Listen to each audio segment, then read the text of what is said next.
Hello student, welcome to my channel Sarvan lecturer. आज का ये वीडियो क्लास 10 सामाजिक विज्ञान के लिए सबसे ज्यादा इंपॉर्टेंट है। आज की इस वीडियो को लास्ट तक जरूर देखना, क्योंकि आज मैं आप लोगों को बताने वाला हूं क्लास 10 सामाजिक विज्ञान में आपके जितने भी महत्वपूर्ण प्रश्न हैं, आपके बहुविकल्पीय प्रश्न, लघुत्तरीय प्रश्न, दीर्घोत्तरीय प्रश्न, सभी को आज के इस वीडियो में मैं आप लोगों को बताने वाला हूं। तो वीडियो को लास्ट तक देखना। अगर आप इस वीडियो को लास्ट तक देखोगे तो आपका 70 नंबर बिल्कुल पक्का हो जाएगा। वो प्रश्न बताऊंगा जो बोर्ड में 100% आते हैं, ठीक है। इसलिए वीडियो को एक लाइक जरूर कर देना। अगर चैनल पर नया तो सब्सक्राइब भी कर लेना। अगर आपका भी सपना है 95% लाने का तो आज के इस वीडियो को लास्ट तक जरूर देखना। सामाजिक विज्ञान का सबसे महत्वपूर्ण वीडियो है, ठीक है।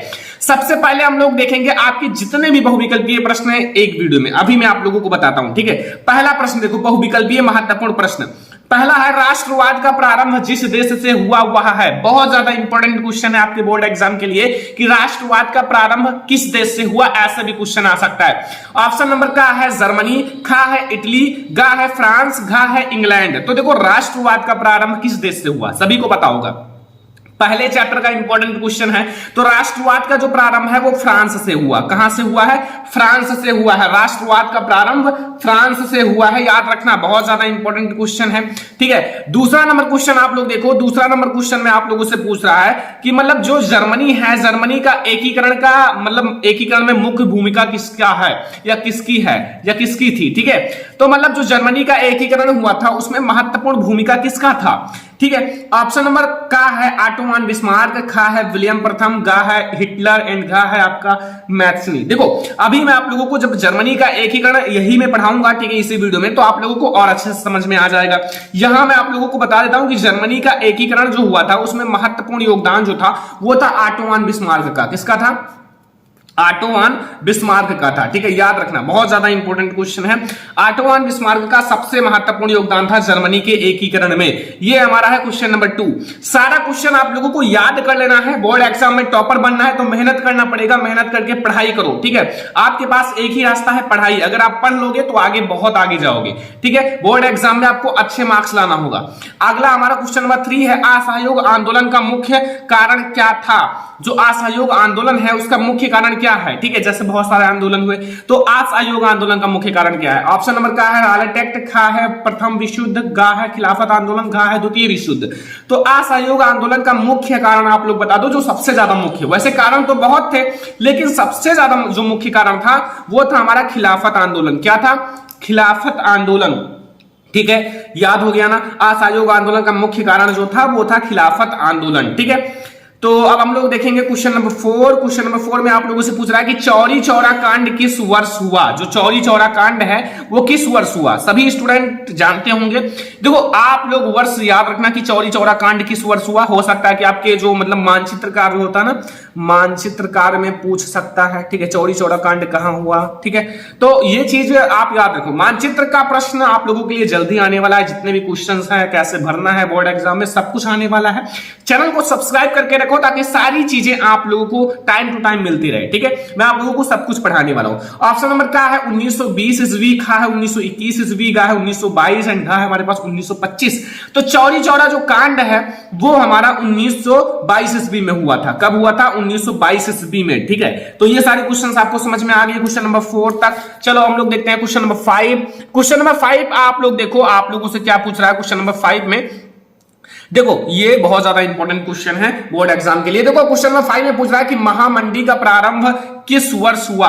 देखो एक महामंडी है और महामंडी का प्रारंभ किस वर्ष हुआ ये आप लोगों को बताना है। ऑप्शन नंबर का है 1919 में, खा है 1924 में, गा है 1929 में एंड घा है 1934 में। तो चौरी चौरा कांड महामंडी का प्रारंभ किस वर्ष हुआ आप लोगों को पता होगा, ठीक है। तो ऑप्शन नंबर जो हमारा मतलब आपका 1929 वाला सही है। तो ऑप्शन नंबर गा हमारा है 1929 से बिल्कुल सही है, ठीक है। जो आपका महामंडी का प्रारंभ है वो 1929 में हुआ है, ठीक है। आप लोग ये सारा क्वेश्चंस याद रखना। ये बहुत ज्यादा मेहनत करके इन सारे क्वेश्चंस को उठाया गया है, लाया गया है आप लोगों के लिए।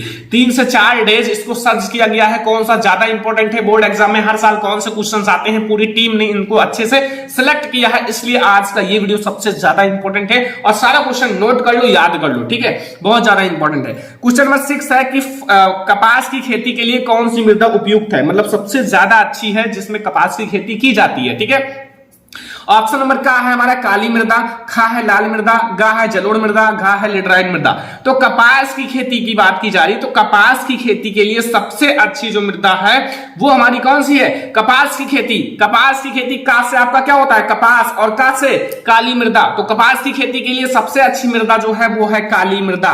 याद रखना आप लोग सारा क्वेश्चंस, ये बहुत ज्यादा इंपॉर्टेंट है, मैंने देखा हर बार बोर्ड एग्जाम में आता है। ठीक है, काली मृदा जो है वो कपास की खेती के लिए सबसे ज्यादा अच्छी है, इसीलिए इसे काली कपास की मृदा भी कहा जाता है। ठीक है, अब हमारा क्वेश्चन नंबर 7 है कि निम्न में से कौन अजैवीय संसाधन, देखो एक होता है जैवीय संसाधन, एक होता है अजैवीय संसाधन। ठीक है, तो जैवीय का मतलब जिसमें जीव होते हैं, जिसमें जीवन यापन होता है, पाचन होता है, शोषण होता है, उत्सर्जन सब कुछ। और जो हमारा अजैवीय होता है उसमें कोई मतलब वो सजीव नहीं होते हैं। ठीक है, वो मतलब उनकी मतलब वो जहां रहेंगे वहीं रहेंगे, जैसे चट्टाने या पशु या पौधे या फिर आपका घा नंबर है मछलियां।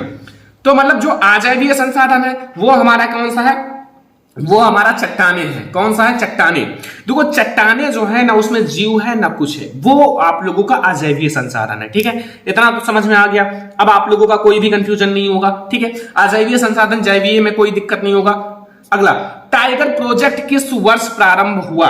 जो टाइगर प्रोजेक्ट है वो किस वर्ष प्रारंभ हुआ बताओ फटाक से। टाइगर प्रोजेक्ट मैंने आप लोगों को पढ़ाया है, भूगोल का आपका है। ठीक है, तो ऑप्शन नंबर का है 1970 में, खा है 1972 में, गा है 1980 में एंड घा है 1989 में।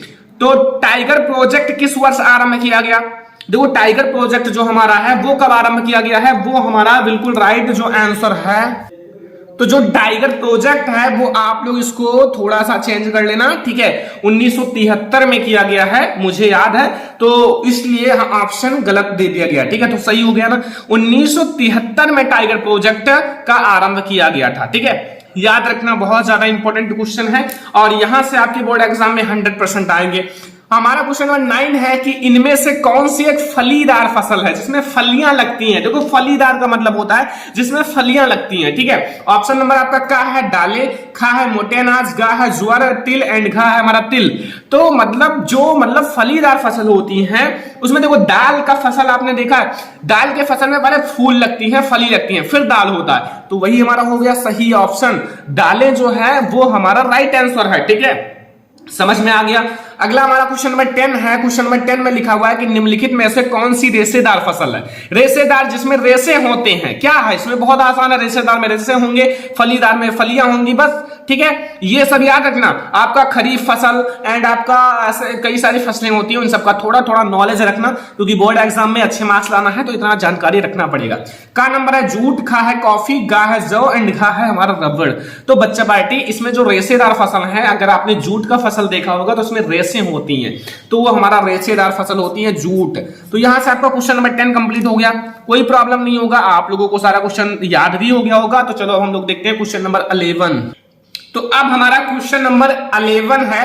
देखो क्वेश्चन नंबर 11 में पूछ रहा है कि झारखंड में स्थित कोडरमा, देखो झारखंड में कोडरमा स्थित है। ठीक है, निम्नलिखित में से किस खनिज का अग्रणी उत्पादक है?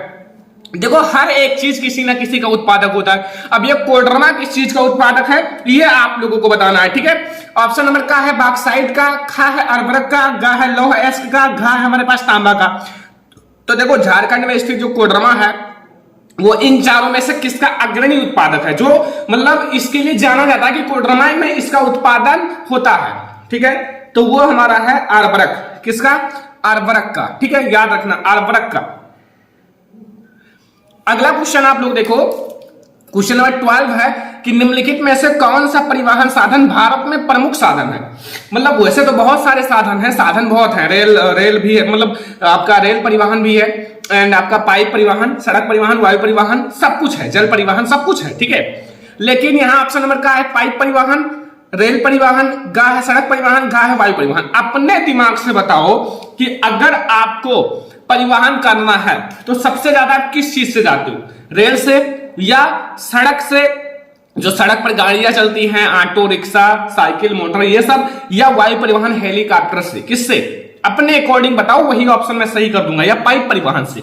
पाइप परिवहन तो आप लोगों ने सही से देखा भी नहीं होगा, रेल देखा होगा, आई होप कि वायु परिवहन भी मुश्किल ही है। ठीक है, एंड हमारा सड़क परिवहन डेली कोई चीज लाना है तो सड़कों के द्वारा, कोई चीज ले जाना है तो सड़कों के द्वारा, यही चीज ज्यादा आपके इंडिया में है। ठीक है, अगला देखो क्वेश्चन नंबर 13 है कि निम्नलिखित में से किस वस्तु का निर्यातक भारत नहीं है। इन चारों में से किस वस्तु का निर्यातक जो है वो भारत नहीं है। ऑप्शन नंबर का है कॉफी, खा है उर्वरक, गा है तंबाकू, घा है चाय। तो अगर भारत जो है इन चारों में से किस चीज का निर्यातक नहीं है, आई होप कि आप लोगों को पता होगा।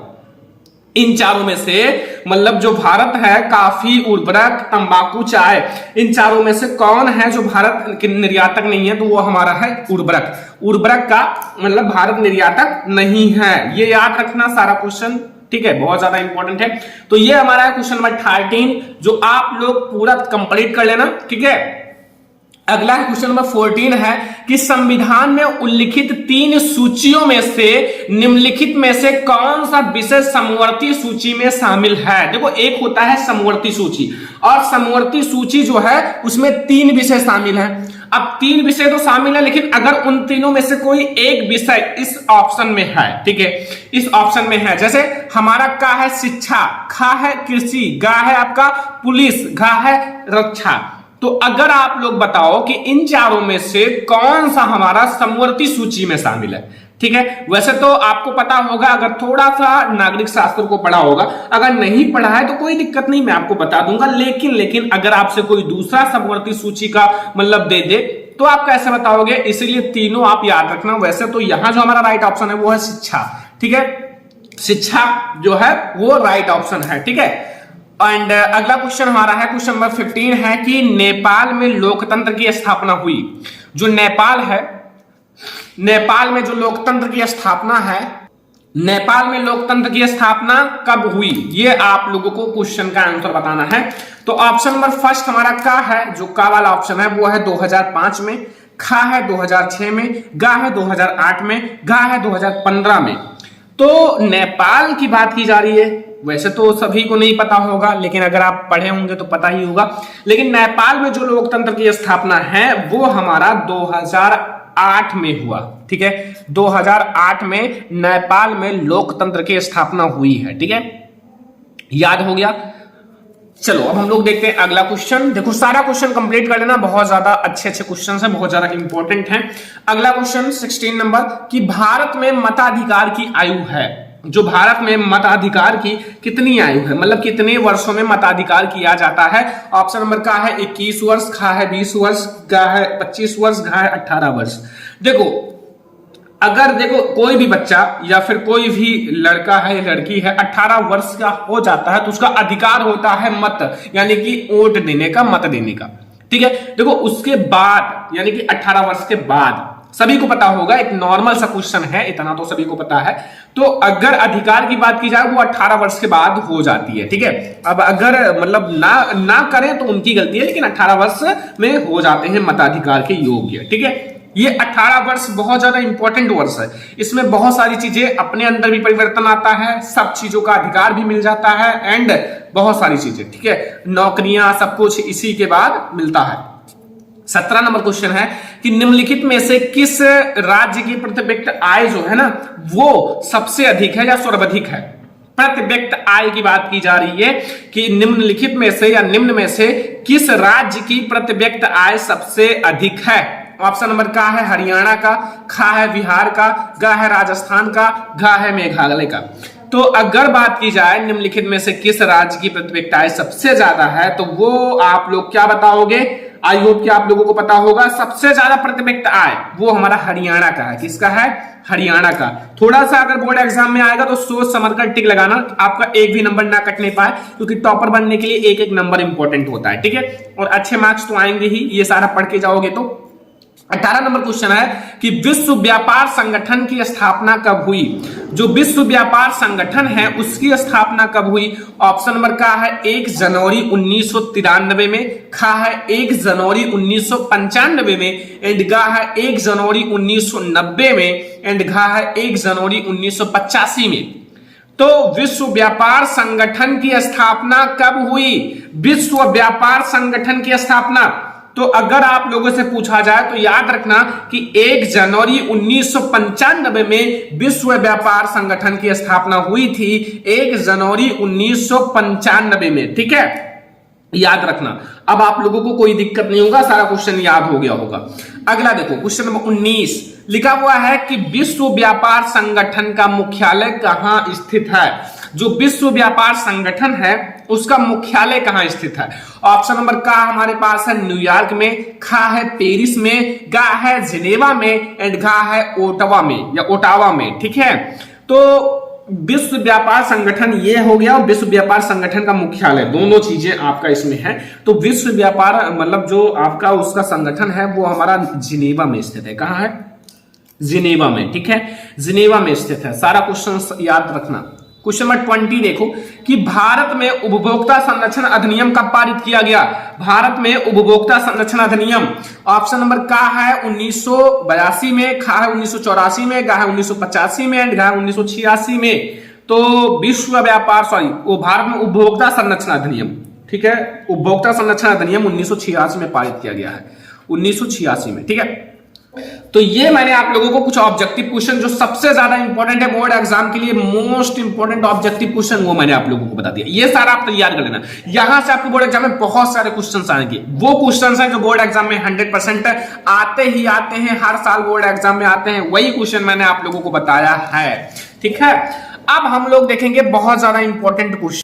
तो अब हमारा बहुत ज्यादा इंपॉर्टेंट क्वेश्चन स्टार्ट हो गया है, जो बहुत ज्यादा इंपॉर्टेंट है। ठीक है, लिखा हुआ है बहुत ज्यादा इंपॉर्टेंट क्वेश्चन है कि जर्मनी के एकीकरण की प्रक्रिया का संक्षेप में पता लगाइए। ठीक है, जो जर्मनी का एकीकरण हुआ था उनके बारे में आप लोगों को बताना है। जर्मनी का एकीकरण, देखो वैसे आप लोगों को दो एकीकरण बोर्ड एग्जाम के लिए सबसे ज्यादा इंपॉर्टेंट है। एक है जर्मनी का एकीकरण, एक है इटली का एकीकरण। ठीक है, ये दोनों आपके बोर्ड एग्जाम के लिए सबसे ज्यादा इंपॉर्टेंट है। तो इस वीडियो में मतलब इसमें हम लोग देखेंगे जर्मनी का एकीकरण। ठीक है, तो इसमें सबसे पहले आप समझो कि राष्ट्रवादी जो भावनाएं हैं, मतलब जो राष्ट्रवादी राष्ट्र के प्रति भावनाएं हैं, वो जो मध्य वर्गीय लोग हैं, जो मतलब मध्य वर्ग में होते हैं, जर्मन लोगों में काफी ज्यादा व्याप्त थी। मतलब ये मध्य वर्गीय लोगों में काफी ज्यादा व्याप्त थी। ठीक है, जिन्होंने 1848 में, कब की बात है, 1848 में जर्मन महासंघ के विभिन्न इलाकों को जोड़कर एक निर्वाचित संसद द्वारा शासित आपका राष्ट्र राज्य बनाने का प्रयास किया।